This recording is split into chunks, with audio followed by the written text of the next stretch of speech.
On parle de la responsabilité médicale du médecin. C'est le thème de la conférence débat animée par Maître Gisèle Eyue-Bekale, une initiative du syndicat des médecins fonctionnaires du Gabon. Le point avec Charles Obamondo. Toute personne qui pose un acte est nécessairement tenue de supporter les conséquences.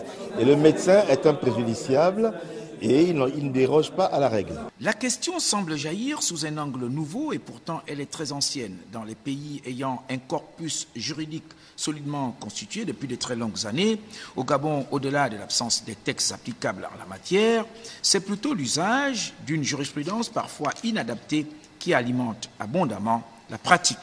Au cours de mes recherches, je me suis rendu compte qu'il n'y a pas de code de santé publique au Gabon, ni même un code de déontologie de la médecine. Donc j'ai exhorté l'ordre des médecins de se mettre au travail et de faire des propositions d'un code de la santé publique et d'un code de déontologie afin qu'ils puissent se protéger et qu'ils protègent également leurs confrères pour que les magistrats qui sont censés les juger un jour ou l'autre aient au moins des supports juridiques et non pas qu'on utilise la jurisprudence seulement ou s'inspirer des textes de loi français.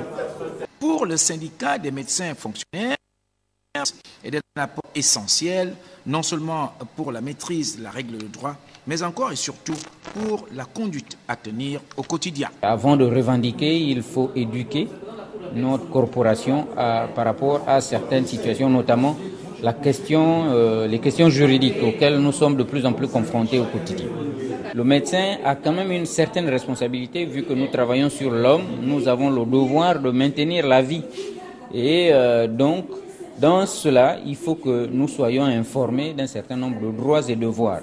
Il y a effectivement, ma foi, des abus que nous reprochons également, que nous voulons nous reprocher, ou que nous voulons rappeler à nos confrères. Qu'il y a, certes, nous sommes des médecins, mais nous ne devons pas être comme des êtres intouchables, des êtres irréprochables.